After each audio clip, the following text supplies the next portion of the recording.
Soul Garden.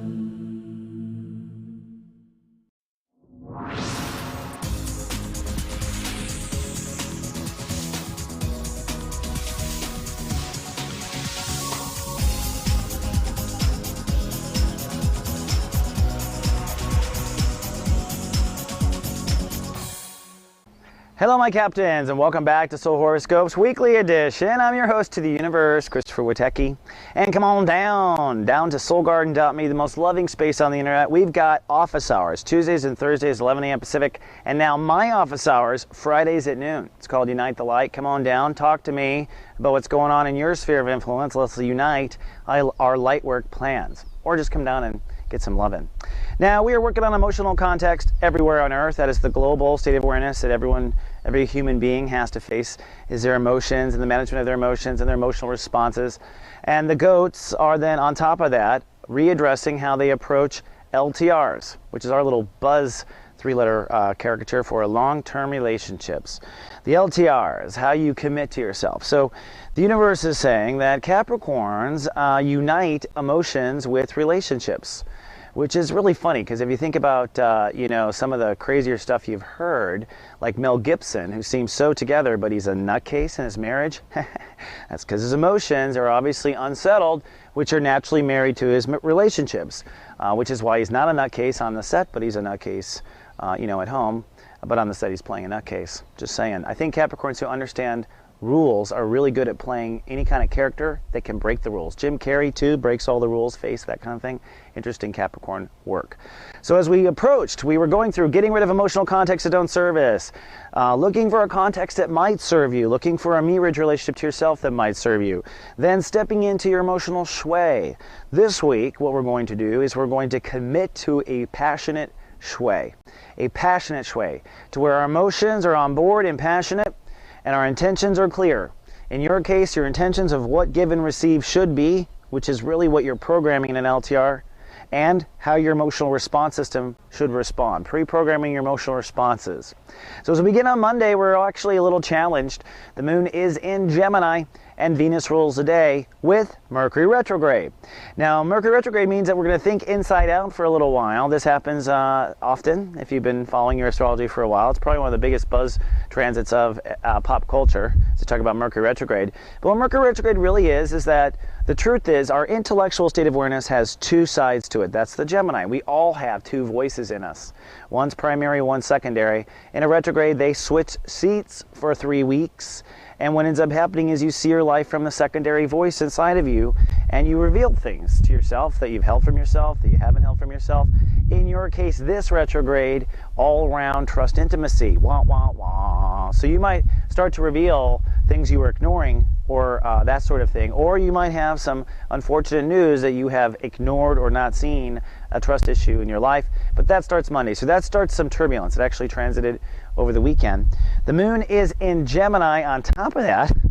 And the whole goal of the day is to restore balance to yourself because Venus rules today. So really, the day of Monday is about finding the emotional shui of how to respond to yourself to restore peace, finding the emotional response system that you want to have in place, and probably having to innovate. In other words, responding a way you have never responded before. Okay?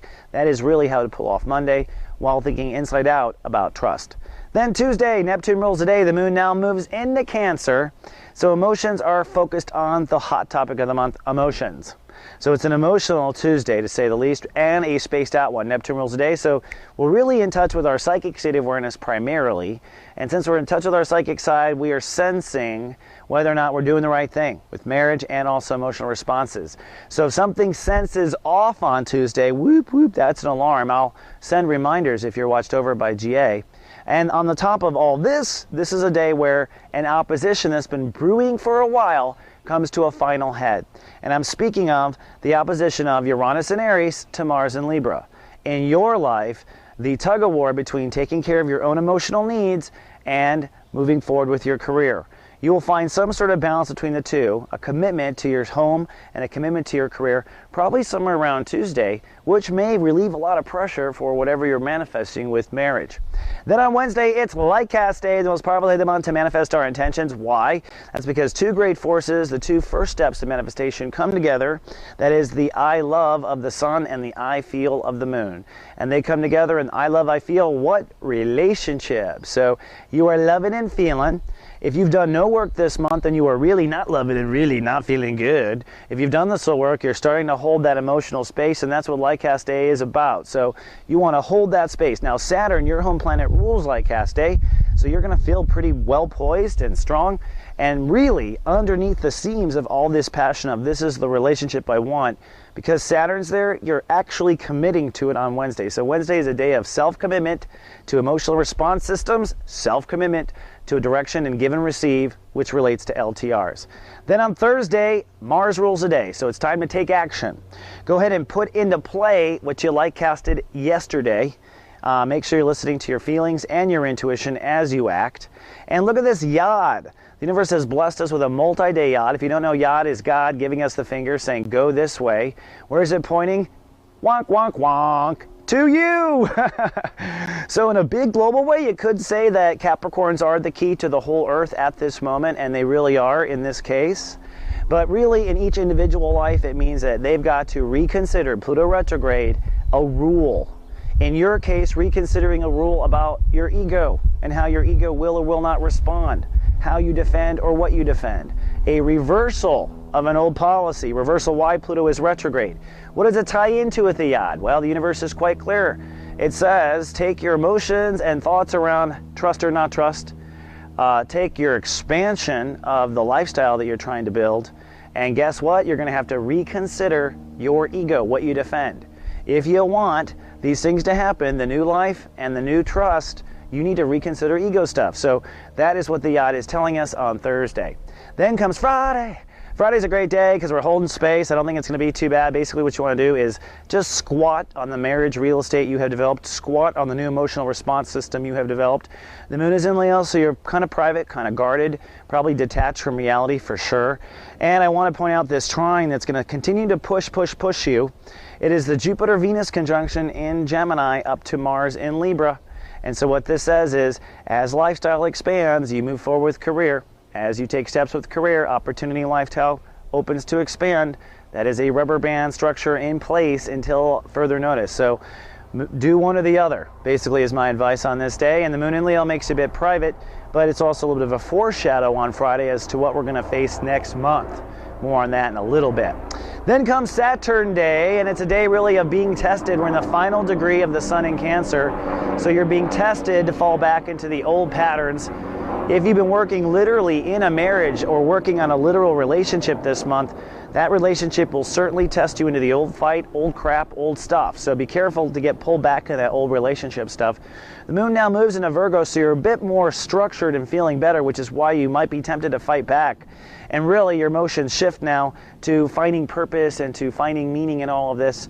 And so, you know, if you do find yourself fighting, it might be you looking for meaning and purpose. But the whole point is, stand in your new emotional response system, stand in your new feelings about what legacy give and receive should be, and don't let yourself get pulled back on Saturn Day. Also, check this out, the old holy of Pluto. Not just do we have this Yod that I had talked about, but by following and reconsidering ego responses or your ego position, you're also breaking fear issues between your mind on one hand and career on the other. Okay? And your feeling of stability on that other hand. So at this time, Pluto says it simply.